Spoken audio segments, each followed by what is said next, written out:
Sud Radio Berkov dans tous ses états, le fait du jour. Je suis avec Patrice Manuron, qui est un trésorier national de Place d'Armes, et représentant du mouvement pour l'Île-de-France. Oui, une chose qui me frappe quand même, Patrice Manuron, avant de parler de ce qui se passe aujourd'hui et des commentaires et des lettres que vous et votre mouvement a écrites, c'est que quand on écoute la Marseillaise, comme quand on écoute le chant des partisans, ce n'est pas des chants particulièrement pacifistes.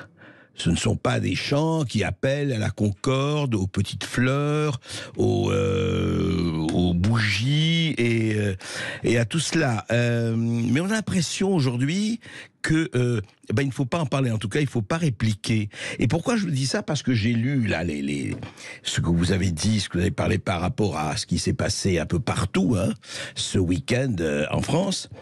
Et l'impression que j'ai eue, dit d'emblée, c'est que vous rappelez des choses que vous aviez déjà rappelées dans la fameuse lettre aux généraux. Vous avez reçu notamment Jean-Pierre Fabre-Bernadac à 2 reprises.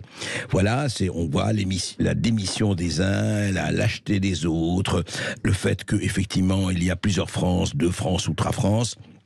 Je ne veux pas reprendre les termes de Fourquet et compagnie sur l'archipélisation, le côte à côte et le face à face de Gérard Collomb, etc.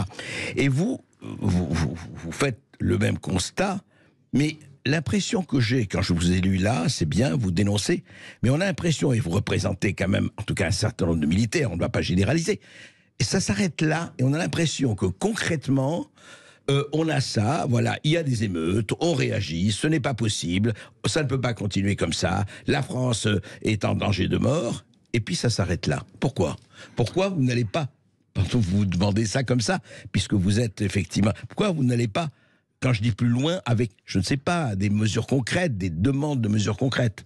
Alors, merci tout d'abord pour votre invitation. Mais je vous en prie. Tout simplement parce que, d'abord, on est un jeune mouvement. Cette tribune avait pour objectif de dénoncer le délitement de la France. Tout à fait. Et c'était un petit peu, je ne vais pas dire un rappel à l'ordre, mais on s'adressait avant tout aux autorités pour leur dire attention, si vous ne faites rien, ne soyez pas surpris si demain l'armée soit obligée d'intervenir dans les rues. De là, donc, a été créée Place d'Armes et comme tout mouvement au début, on se cherche un peu, donc il a fallu bien évidemment créer des actions. Aujourd'hui, on a quand même un petit éventail d'actions. Alors, que je qualifierais d'éducatives, puisqu'on organise des conférences débats mensuelles. On en a une d'ailleurs hier soir avec l'ancien ministre de la Défense, M. Charles Millon, qui est venu nous donner son point de vue sur justement toutes ces questions d'actualité, nous présenter son projet d'école de cadre, qui débutera donc en janvier prochain. Donc on a ce système de conférences débats. On a aussi des actions plus de terrain, de formation. On a créé des modules de formation en topographie, transmission, secourisme. L'idée étant de créer une cohésion avec toutes les personnes qui nous rejoindraient. Bon, donc ça peut paraître un petit peu bon enfant, mais mine de rien, on a besoin quand même de faire venir toutes ces personnes et de les intéresser à un objectif commun. Parce que depuis la période Covid, quand même, vous l'aurez remarqué, mais chacun tire un petit peu la couverture à soi. Il y a eu une explosion, on va dire, du tissu social. Sociétal en France. Et puis, dès qu'on a l'occasion de le faire... retrouver le collectif un peu incertain. Exactement. Bien commun, et les gens sont très demandeurs. C'est ça qui est intéressant. Ouais. À côté de ça, on essaie d'organiser aussi des petites actions de terrain. Alors, ce qu'on pourrait vulgairement appeler de l'agite propre. La dernière action qu'on a voulu mener, c'était notre manifestation du 13 mai dernier. Et on peut pas dire que on nous ait laissé l'occasion de nous exprimer, puisqu'elle a tout simplement été interdite pour d'ailleurs des motifs complètement fallacieux. Bon, il y a une action en justice en cours, mais ça montre quoi? Ça montre que c'est toujours un petit peu compliqué, déjà, d'attirer du monde. Quand bien même on a une organisation. Alors merci encore pour cette invitation, parce que ça va nous permettre, j'espère en tout cas, d'attirer davantage de monde. En tout cas, vous serez écoutés. Voilà, seul on ne peut pas agir.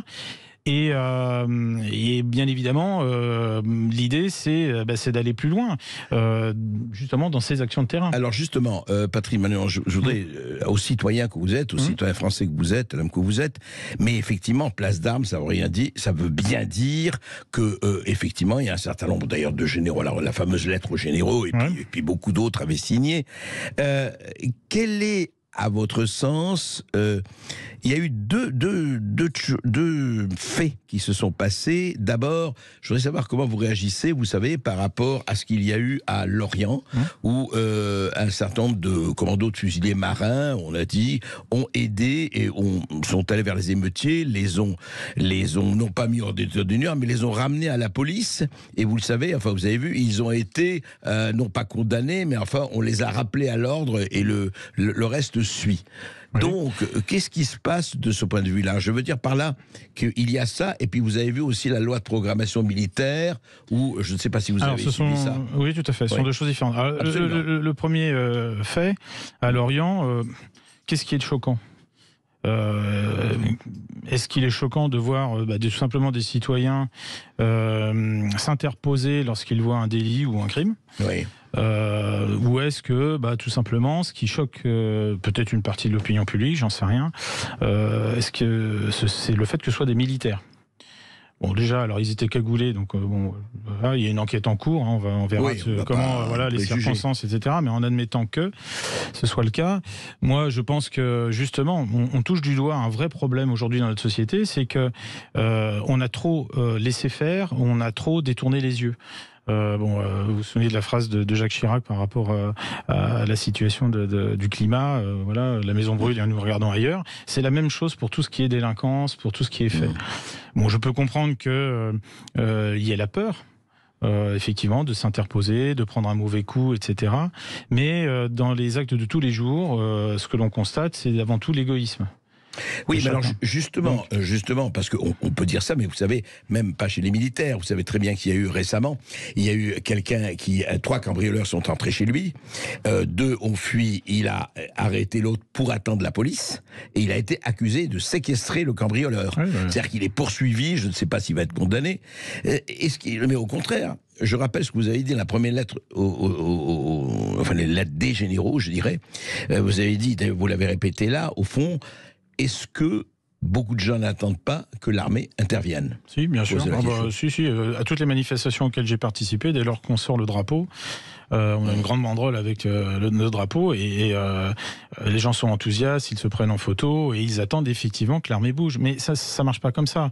Vous doutez bien qu'une armée digne de ce nom ne va pas créer un putsch. On n'est pas dans l'illégalité. Donc on peut pas demander ça à des militaires qui justement sont très respectueux de l'ordre et de la loi. Ce que nous on peut faire en tant que place d'armes et donc en tant qu'association qui privilégie ce lien armée-nation, c'est déjà d'être à l'écoute de nos concitoyens et de retranscrire ça auprès de nos militaires, parce qu'on a des contacts avec ces gens d'actifs, et de la même façon, puisque on appelle ça la grande muette, d'être un petit peu leur porte-parole. Bon, ça a été le cas notamment par exemple lorsque les canons César ont été livrés en Ukraine. Bien évidemment, ça fait grincer des dents dans les rangs. Bon, on a été un petit peu le porte-parole de ça en expliquant à la population que, bien évidemment, ça posait problème. Ils n'étaient pas satisfaits de cette situation. Donc, on est un peu cette courroie de transmission. C'est quand même très important. Ça a été décidé sans l'aval du Parlement. Faut le rappeler. Oui, mais ça, alors on reviendra dessus justement avec l'article 23, mais on est très coutumier du fait aujourd'hui. Le gouvernement du président Macron, enfin les gouvernements du gouvernement Macron depuis maintenant 2017 ont décidé d'éliminer tous les corps intermédiaires. Donc, je pense d'ailleurs qu'un des problèmes qu'on a rencontrés ces derniers temps et que les maires notamment rencontrent, c'est que justement il n'y a plus cette courroie de transmission entre les ordres de l'exécutif et puis le terrain. Donc ça, c'est forcément, ça pose un vrai problème. Bon, on reviendra certainement dessus, mais je suis très amusé d'entendre le ministre de la Justice, Monsieur Dupond-Moretti, nous parler d'un flyer pour remettre les parents dans le droit chemin. C'est complètement disproportionné par rapport à la situation d'aujourd'hui. Le flyer, si vous voulez, on fait plus les bougies et les fleurs, on met les flyers. Alors peut-être bientôt ils en seront aux incantations, parce que voilà. C'est pas impossible. Alors justement, parlons de cet article 23, alors de la loi de programmation militaire, qui a fait quand même réagir énormément. Un peu partout, je suppose aussi peut-être dans les gens que vous connaissez, chez les gens que vous connaissez, cet article 23 qui dit attention, on peut, je rappelle très exactement, juste en quelques mots, donc l'article 22.1. Le nouveau code de la défense permettra, s'il est définitivement adopté, ce serait le 14 juillet ou aux alentours, au président de la République, via un décret en Conseil des ministres, d'ordonner la réquisition de toute toute personne physique ou morale et de tous les biens et les services nécessaires pour parer à cette menace ou d'habiliter l'autorité administrative ou militaire à procéder à ces mesures. Sinon, sanction d'1 an d'emprisonnement et 15 000 € d'amende. Qu'est-ce que vous en... Comment réagissent j'ai plusieurs réactions par rapport à ça. La première, déjà, c'est que, bon, là, on parle d'un vote définitif. Première remarque, ce serait aux alentours du 14 juillet, donc on sent bien un petit peu la patte provocatrice de notre président. Il en est assez coutumier. Ensuite, cet article 23 parle donc de réquisitions qui sont déjà en fait légiférées, qui sont déjà dans les textes. Bon, c'est vrai que c'est un petit peu compliqué, donc j'ai lu l'exposé des motifs. Alors là, on est sur un vote définitif. Le texte, il date quand même d'il y a 6 mois. Pourquoi on n'en parle que maintenant ? Ouais. Il n'a pas changé, cet article n'a pas changé, il n'a pas été amendé par le Sénat. Donc ça aurait été bien d'avoir un vrai débat il y a 6 mois. On est encore au pied du mur. Alors la faute à qui ? Bon, je sais pas, aux médias, aux spécialistes de la chose. On a toujours l'impression... Sur le fond, Patrick Magnon. Oui, mais c'est quand même important parce que c'est quand même pas normal qu'à chaque fois qu'il y a un texte, on l'aperçoive presque une fois qu'il est signé. Ensuite, sur le fond, il est très flou cet article. Ouais. On parle de... alors je l'ai pris aussi un autre. On parle de menaces qui ne seraient pas immédiates mais seulement prévisibles. Ça veut dire quoi, prévisible ? Quelle est la teneur de la menace ? Est-ce que demain, comme j'ai pu le lire dans un article, et ce ne serait pas excessif, le changement climatique, il y a un intérêt à la nation, donc la nation sera en danger. Est-ce qu'on en serait amené à, pourquoi pas, réquisitionner des logements qui seraient énergivores ? On ne comprend pas bien, en fait, la façon dont c'est fait. C'est flou. C'est flou. Et c'est d'autant plus dangereux, du coup, c'est qu'on se retrouve avec une intervention par décret du président de la République dans un cas de réquisition, et dans un autre cas de réquisition, ce serait le Premier ministre. Donc, c'est pas un texte qui est satisfaisant. Et je renvoie donc à mon point numéro 2, où je ne comprends pas que 6 mois après, ce texte rédigé de la même façon. Même le Sénat, je ne comprends même pas qu'ils aient pu accepter ce texte, qu'ils n'aient pas demandé des précisions davantage. Alors, par rapport à ce que j'ai pu lire ici ou là dans les réseaux sociaux, bon, il faut quand même s'entendre aussi sur le danger qui pourrait survenir. On met le curseur par rapport au danger. Voilà, et il ne faut pas perdre de vue que la nation est en danger, on la défend. Donc les réquisitions, c'est normal. Bien sûr. Les réquisitions, c'est normal, mais le texte, il y a un dosage, et puis il faut être un peu plus précis. Voilà. Alors, comme ce texte n'est pas précis, les gens s'imaginent, ils se font des films, ils disent mais on va peut-être intervenir en Ukraine. Bon, aujourd'hui, on n'a pas de mandat pour ça. Aujourd'hui, on intervient dans le cadre... La France, que je sache, n'a pas déclaré la guerre à l'Ukraine. Exactement. La France et l'Ukraine, la France et la Russie, ne sont pas en guerre. Complètement. Voilà. Donc, effectivement, à quel niveau ça se passe ? Et juste, je ne vais pas vous demander ni des noms et encore moins des adresses précises. Autour de vous, que ce soit côté population ou côté militaire d'active, qu'est-ce que vous sentez ? La tendance est à quoi, franchement ? L'inquiétude, des deux côtés. L'inquiétude dans la population civile parce que... les émeutes qui se sont déroulées il y a une semaine, je pense à toutes les victimes de ces émeutes, des gens qui ont retrouvé leurs véhicules brûlés, leur commerce saccagé. La situation économique est déjà extrêmement tendue et du jour au lendemain, vous vous retrouvez nus. Donc c'est pas normal. C'est pas normal d'entendre dès le premier jour notre Premier ministre juger. Elle n'a pas d'effet. La République aussi. Le président de la République, oui, puis entre deux concerts auprès d'Elton John, s'enquiert de ce qui se passe dans son pays. C'est pas normal d'entendre dernièrement notre ministre de l'Intérieur, M. Darmanin, dire oui, mais il y avait beaucoup de, je crois, de Matteo et Kevin. Bon, sous-entendu, vous voyez bien, c'est pas des Mohamed la question n'est pas là. La question, on a affaire à un choc civilisationnel.